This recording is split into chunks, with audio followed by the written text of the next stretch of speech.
The sun hung low in the sky, bathing the quiet suburban neighborhood in an orange glow as Jake pulled into his driveway. The familiar sight of his porch brought a flicker of anticipation. His long-awaited package had finally arrived. He had checked the tracking that morning. It was marked as delivered.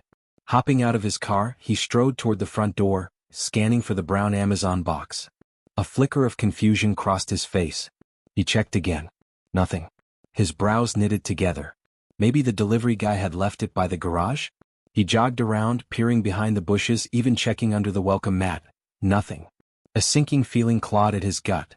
He had heard stories about package thieves, but this was a gated community, safe, predictable, a place where neighbors smiled and waved. Still, something about the eerily empty space on his porch sent a ripple of unease through him. The sound of a voice snapped him out of his thoughts. "You're looking for something, aren't you?" Jake turned to see Mrs. Henderson, his elderly neighbor, standing on her porch in a floral robe. Her wrinkled face was drawn with concern. "Yeah," Jake said, forcing a smile. "Amazon says my package was delivered, but it's not here." Mrs. Henderson's lips pursed. She glanced around before lowering her voice. "I saw someone take it," she said. "Not a stranger, though. Karen." Jake felt his stomach twist. Karen. The self-proclaimed queen of the HOA. A woman who wielded her clipboard like a medieval scepter, issuing fines for minor infractions and making life miserable for anyone who dared challenge her reign. "She just walked up and took it?" Jake asked, trying to keep his voice even. Mrs. Henderson nodded. "Middle of the afternoon. Bold as brass. Took it right inside her house." Heat flared in Jake's chest, but he forced himself to take a deep breath. He wasn't going to jump to conclusions. Maybe it was a mistake. Maybe the package had his name but was misdelivered. Maybe Karen had been holding it for him. But deep down he knew better. Crossing the manicured lawn between their houses, Jake stepped up to Karen's pristine, overly decorated porch. Everything about her home screamed control. The perfectly aligned potted plants, the immaculately swept welcome mat, the spotless windows. He knocked, taking another breath to steady himself. The door swung open and there she was. Karen was in her mid-50s, her blonde bob too perfectly styled for someone just lounging at home. She wore a tight-lipped smile, the kind that was meant to be polite but barely concealed her undercurrent of disdain. "Jake," she said, tilting her head. "What a surprise." He wasted no time. "Hey, I think there might have been a mix-up. My Amazon package was delivered today, and I heard you might have picked it up." Karen's smile didn't waver. If anything, it hardened. "Oh, I don't think so," she said smoothly. "I've been inside all day." Jake felt his fingers curl into fists. "Are you sure? My neighbor saw you take it." Karen let out a soft laugh, the kind people use when they think you're beneath them. "Jake, dear," she said, tone dripping with condescension, "you know how unreliable eyewitness accounts can be. Maybe Amazon marked it delivered early. Maybe someone else took it. Or," she gave a pointed glance at his porch, "maybe you misplaced it." His jaw tightened. "Karen," he said carefully, "if you have it, I'd really appreciate getting it back." She sighed, dramatically, as if indulging the complaints of a child. "Listen, Jake. Packages go missing all the time. If you have an issue, I'd suggest taking it up with Amazon. Now, if you'll excuse me," she started to close the door. Jake caught it with his palm. For a split second, Karen's mask cracked. A flicker of something, shock? Annoyance? Fear? Flashed in her sharp blue eyes before she quickly recovered. "Careful, Jake," she said, voice sweet but poisonous. "Wouldn't want to get written up for harassment, now would we?" Jake didn't flinch. "And you wouldn't want to be caught stealing, would you?" Karen let out a mocking chuckle, finally pulling the door shut between them. Jake stood there for a moment, jaw clenched, heartbeat thrumming in his ears. He knew she had it. She wasn't even trying to hide it. Walking back toward his house, he barely made it 2 steps before spotting something taped to his front door. A bright yellow envelope. Frowning, he ripped it off and unfolded the paper inside. HOA violation notice. Jake's stomach twisted. He scanned the page. The offense? Leaving his trash bins out past collection time. He exhaled sharply. It was nonsense. His bins had been out for no longer than anyone else's, and besides, this was his first offense. But at the bottom of the page, in bold, self-important letters, was a fine. $50. Signed by Karen.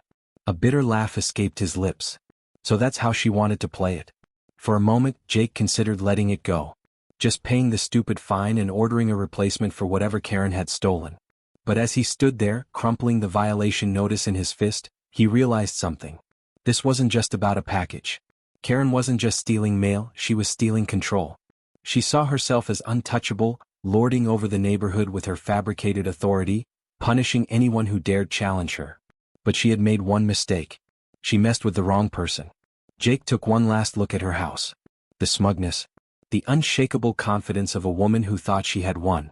His lips curled into a slow, deliberate smile. Karen wanted a power play? She had no idea what was coming. Jake sat in his living room, fingers drumming against the arm of his couch, staring at the crumpled HOA violation notice on the coffee table. He could feel the heat of his frustration simmering beneath his skin. Karen had been bold, too bold. She had stolen from him in broad daylight, weaponized her position to intimidate him, and expected him to roll over like everyone else had.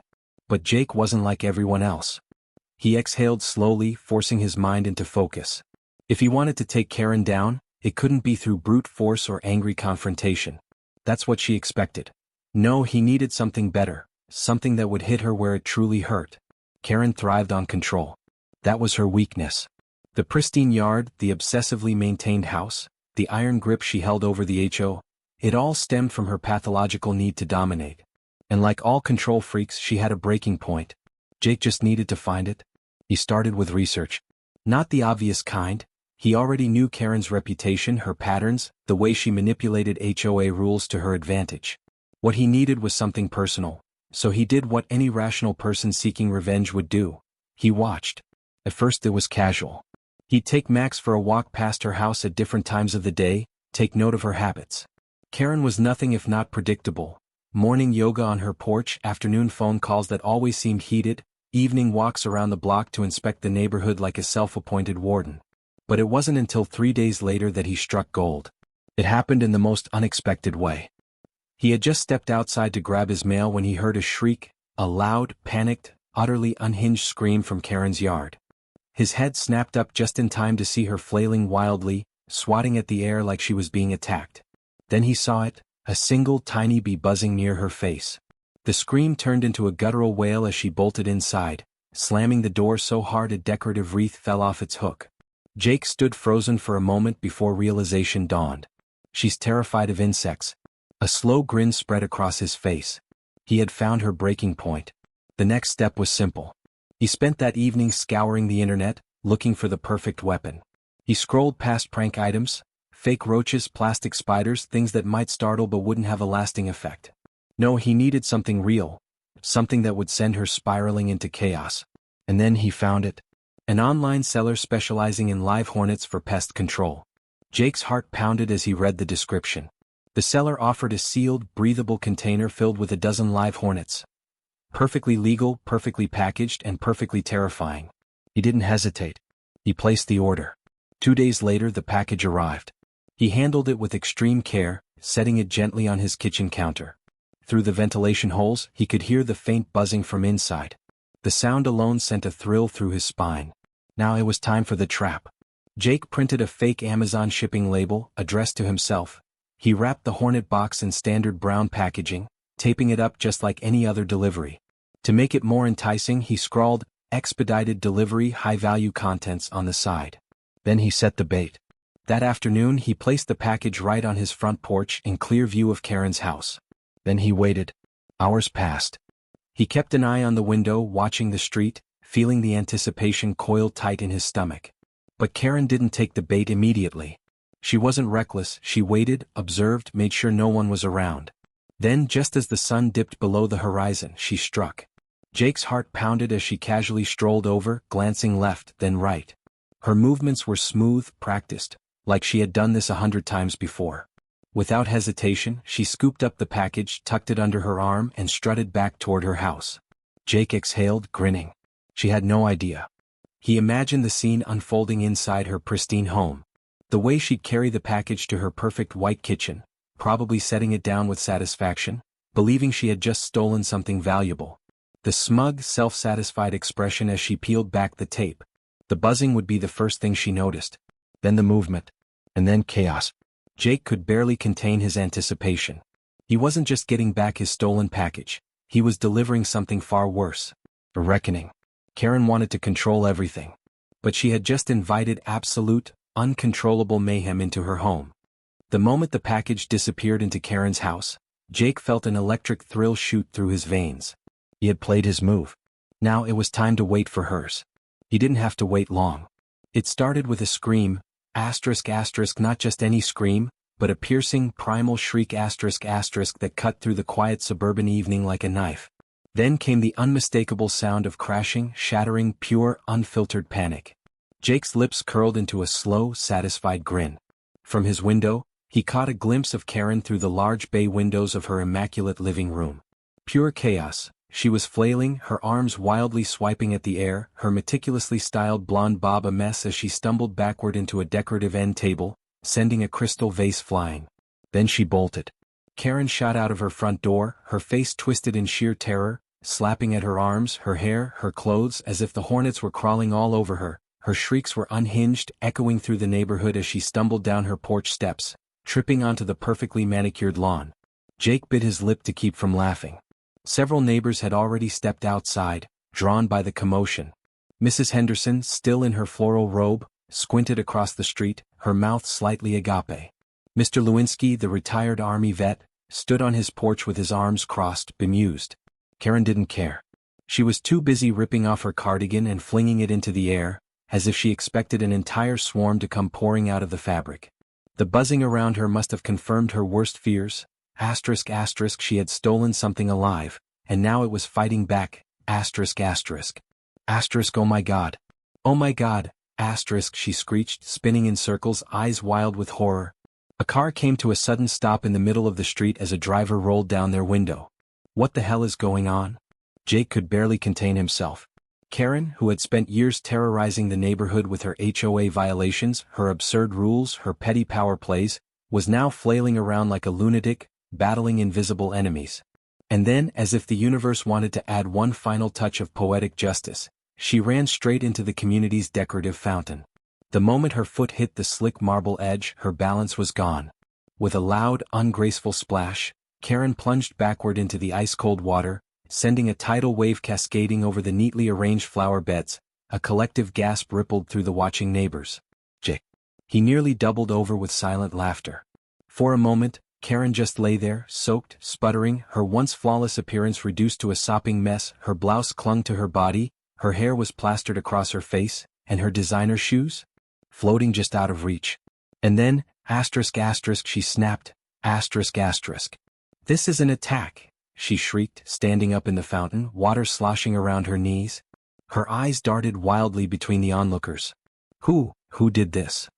Jake leaned casually against his doorframe, making sure to keep his expression just innocent enough. Everything okay, Karen? He called out, loud enough for the whole street to hear. Karen's furious, dripping face snapped toward him. For a second, true suspicion flickered in her eyes, but she couldn't prove a thing. And she knew it. She fumed, fists clenched at her sides, breathing heavily through her nose like an enraged bull, but there was no saving face. Not in front of half the neighborhood. Jake just stood there, arms crossed, watching the mighty HOA Queen reduced to a soggy, humiliated wreck. And he had never felt so satisfied in his life. Karen stood in the fountain, drenched, shaking, and utterly seething. The once pristine image she had worked so hard to maintain had crumbled in front of half the neighborhood. Jake could practically see the storm brewing in her eyes, the desperate need to regain control clawing at her insides. But there was no salvaging this. Neighbors whispered amongst themselves, stifling laughter, exchanging looks of amusement and disbelief. Even the usually uptight Mr. Thompson, Karen's closest HOA ally, stood with his arms crossed, failing to hide the smirk tugging at the corner of his mouth. Karen knew she had lost the upper hand. Yet even in her most humiliated state, she wasn't ready to back down. She needed someone to blame. And, of course, she turned her fury straight onto Jake. You, she spat, water still dripping from her chin. Her voice cracked with barely contained rage. Jake arched an eyebrow, keeping his expression infuriatingly neutral. Me? You think this is funny? She hissed, stomping out of the fountain with all the dignity of a drowned rat. Jake shrugged, letting a slow smirk creep onto his face. A little bit. Her nostrils flared. You set me up. She jabbed a shaking finger toward him, the wet fabric of her blouse sticking to her arms. This was your package. You knew I'd. She stopped herself just in time, realizing she had walked right into a trap. Jake tilted his head, feigning confusion. "I knew you'd what?" Karen's mouth opened and closed, but no words came. Because there was no way to say it without admitting she had, once again, stolen his package. The realization visibly hit her, and for a brief, glorious moment, Karen stood frozen, caught between her anger and the consequences of her own actions. Jake let the silence stretch, enjoying the flicker of panic in her eyes. Then he delivered the final blow. "Oh, by the way," he said, pulling out his phone, "I caught everything on camera." Karen's face drained of color. The neighborhood murmurs grew louder. Phones came out. The weight of the situation finally crashed down on her. You wouldn't," she whispered, voice trembling. Jake just smiled. "I mean, I could send it to the HOA board. Or, just upload it to the neighborhood Facebook group." He tapped his screen thoughtfully. "What do you think, Karen? Should I let everyone see how their fearless leader spends her evenings?" Panic flickered across her face, fast and unfiltered. She knew exactly what that would mean. The HOA board would be forced to take action. She'd lose her position, her influence, her entire power trip. Jake saw the fight drain out of her shoulders. She was cornered. "Fine," she choked out, voice strained. "What do you want?" Jake leaned in just slightly, lowering his voice so only she could hear. "I want you to back off. No more fake violations. No more harassment. No more stolen packages. You leave me and everyone else alone." Karen's lips pressed into a thin, bloodless line. Jake smiled wider. "Or, we could see what the internet thinks of your little meltdown." He dangled the phone in front of her like a cat playing with a trapped mouse. For a long, tense moment, Karen didn't move. Then, with a sharp inhale, she turned on her heel and stormed off. No retort. No smug comeback. Just defeat. Jake watched her retreat, soaked, humiliated, and silenced. And for the first time since moving in, the neighborhood finally felt peaceful.